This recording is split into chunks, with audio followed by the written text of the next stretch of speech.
that many people don't know about. The brutal, ugly CIA coup in Indonesia, where 500,000 people were killed. It started out as a coup against Sukarno and his Popular Front communist-aligned government, and then it turned into a genocide of ethnically Chinese people. Yeah, it was a crime against humanity. Absolutely. And Barack Obama was living in Indonesia. He was a child living in Indonesia while the crime was happening. And no one talks about that. Barack Obama's stepfather, Lolo Soetoro, was actually a leader of the Indonesian military who was participating in it. And his mother, Ann Dunham, was there working for the Ford Foundation doing research, getting paid by the Ford Foundation to do research with the Indonesian military. Go actually read. Wayne Madsen has a great book about Barack Obama, The Manufacturing of a President. It's pretty clear when Barack Obama's mother was in Indonesia doing research, and she was married to Lolo Soetoro, a leader of the Indonesian military, who was, committing genocide against ethnically Chinese people and searching villages for communists and slaughtering people. It was very clear that Barack Obama's parents, Barack Obama's mother, and Barack Obama's whole family were very well connected, if you know what I'm saying. And Barack Obama, his whole life, he glue. That was a guy, he grew up in the CIA. His family were connected to American intelligence and the CIA.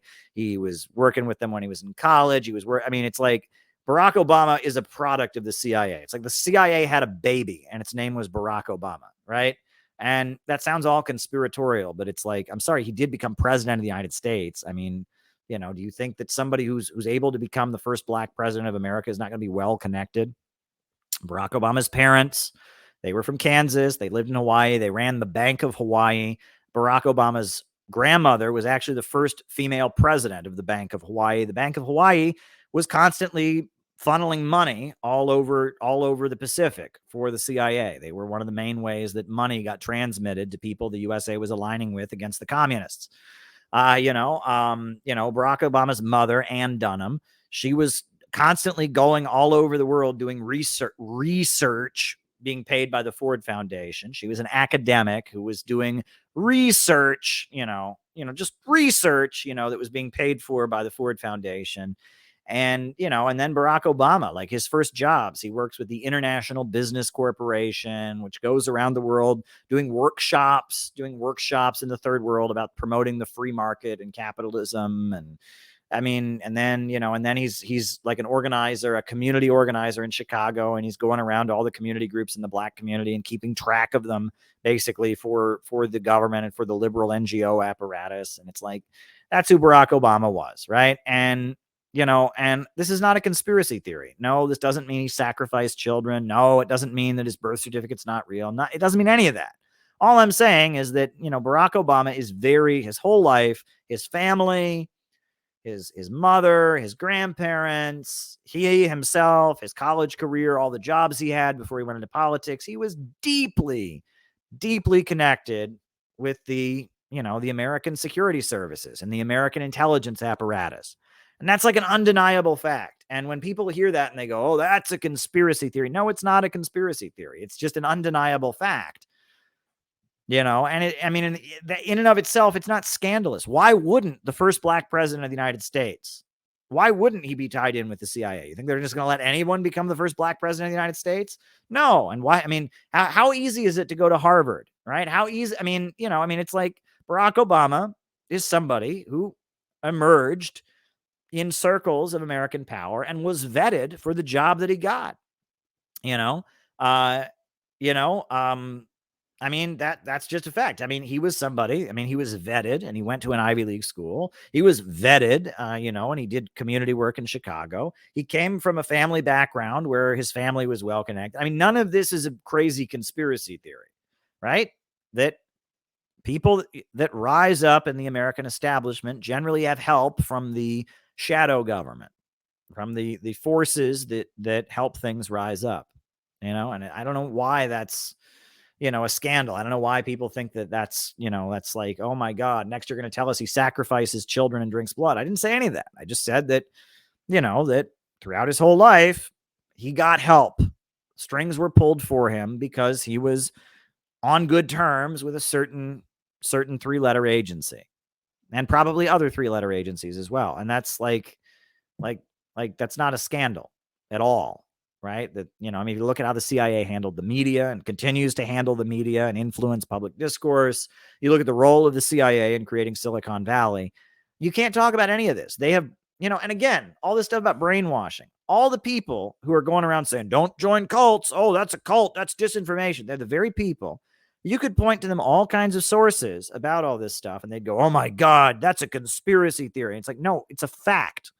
And it's not actually that scandalous if you look into the details. It makes perfect sense that our security services would vet somebody who becomes president, would make sure that somebody who becomes president is someone they trust, would, you know, I mean, there's nothing scandalous about any of this, but it's like, you know, there's just been these people have learned to have a block in their minds. No, must not think that, must not think that. And it's like, you know, but then we're the ones who are brainwashed because we don't agree with U.S. foreign policy. We're the ones that are brainwashed. But it's like, I'm just telling you like basic facts about how the government and the American security services operate.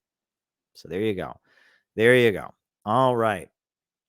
I heard Biden gave the railroad workers a crappy deal. Yeah. I mean, it's not finished yet, but yeah, it bans their strike, their ability to strike. You know, I mean, and the question is this a tinderbox? Yeah. I think that Biden is a lame duck, and that pretty soon it's going to become clear who the new Obama is. There's going to be some new sexy Democrat that we're going to be hearing all about. That's what I'm convinced. They've got somebody in the wings. It's not going to be Biden's not going to run in 2024. There's going to be some new sexy Democrat who comes along, who came out of nowhere that we've never heard of before, that all of a sudden they're like the shining star of everything. They did that with Clinton. They did that with Jimmy Carter, and they did that with Obama. That's how these things work, right? You know, Ronald Reagan was around for years, right? He was this far right Republican governor of California. That's not how these things work. The Democrats, they have like a superstar, like a made for TV superstar, right? And then you've never heard of them. They're just some obscure figure. Bill Clinton was the governor of Arkansas. I'm Bill Clinton, president of the United States. I sure like Monica Lewinsky. Now I'm here because I'm from a little place called Hope. A little place called Hope. You know, I mean, Bill Clinton, no one was ever talking about Bill Clinton, some guy from Arkansas. They never heard of him. Jimmy Carter, I am a peanut farmer. I am from Georgia. And I mean, no one had ever heard of him before. And Barack Obama, like he like gave one speech in 2004 at he was a senator. He gave a speech in 2004 at the Democratic National Convention that was like 10 minutes long, and people liked it. And all of a sudden, he's the new guy. This is how they do it, right? They find somebody behind the scenes. They make them a movie star, someone we've never heard of. And that's what I'm convinced, that they are waiting to open the curtain and introduce us to some new Democrat superstar. And it'll be someone we've never heard of before, because they've tried them all out. It won't be Kamala Harris, because we've heard of her before, and she flopped. She flopped, right? And it won't be Pete Buttigieg, because they tried it and it didn't work, right? It'll be somebody they've been working on in the back room, and they've been working on him and working on him and working on him. One thing people have pointed out about Barack Obama that I think is interesting is when he first joined the U.S. Senate, he wasn't charismatic. He was just typical. He just sounded like a typical Democrat. You know, there was nothing special about him. But when we all heard of Barack Obama, 2004, he gave his big speech at the Democrat convention. And then as they were prepping him for 2008 presidential run, all of a sudden Obama was an amazing speaker, and the lights were on him and the music was playing. And it shows you the power of razzle dazzle. Barack Obama didn't always sound like Barack Obama. When Barack Obama was just Barack Obama, he was nobody. But when they were ready to sell Obama to us, they rolled out a product. You have no idea the power of persuasion and marketing. And I remember 2008 when Barack Obama ran for president. I was living in Ohio. It was scary. It was honestly scary, right? And I wasn't in New York City, and I wasn't in Harlem. And I mean, I was in a mostly white area. And the cult of personality, that guy could do no wrong. And I remember, like, if you criticized Barack Obama to people, they took it personally. You had insulted their best friend. How dare you? I mean, it was like the amount of like Obama worship there was in 2008 was terrifying. Now, it wore off after about 2 years of him being president, but for the first little bit, we're talking white people too. It wasn't about the fact that it was, the first black president. It wasn't that. Like for the first 2 years Obama was in office, it was like people were in a trance. I am not exaggerating. I was in college with people and I would raise my hand in class and say something bad about him and people would be hurt. It hurt them emotionally. I had offended their God. It was terrifying. It was utterly terrifying. I mean, they had really worked the country up into this belief that he was our savior on a white horse. And it shows the power of persuasion. And it was very scary. And honestly, I mean, Obama proved in a lot of ways that he was the more effective evil. He did what Bush could only have dreamed of doing. Right? Bush invaded Iraq and got a huge amount of shit for it, and Europe got mad at him for it, and all of that. Barack Obama, he overthrew the Libyan government. He started a civil war in Syria. He started a conflict with Russia and Ukraine. And, I mean, he did stuff that Bush could have only dreamed of doing. Right? I mean, it was pretty wild. If Bush had done any of the stuff that Obama had done, there would have been a huge outcry and resistance to it. And Barack Obama came in there with Europe going along with it, with the whole world, and he did Libya, and he did Syria, and he did the drone strike program and was executing people extrajudiciously. Imagine that, no trial, right? Barack Obama just says, "Oh, you're guilty," and I prayed about it. I say a prayer before I do it, and then I approve the list of people that get killed from the sky. That's what I do. I'm Barack Obama. And every Monday, they bring me a list of people, and I look over the list, and all the people on the list, I decide to kill them. And so I sign off on their deaths, and then I say a little prayer about it. It's very spiritual. And then we have this flying killer robot that kills them from the sky. If Bush was starting to do that towards the end of his term, and it was controversial, but when Obama did it, I mean, it was like utterly, it was terrifying what he was doing. With the drone strike program, he killed a U.S. citizen. You're supposed to have a trial. They're supposed to take you to jail. You're supposed to have a trial. No, I'm Barack Obama. I signed off on your execution. And Bill Maher was on there saying drones save lives, right? It's a great thing. And drones are amazing. And it was, yeah.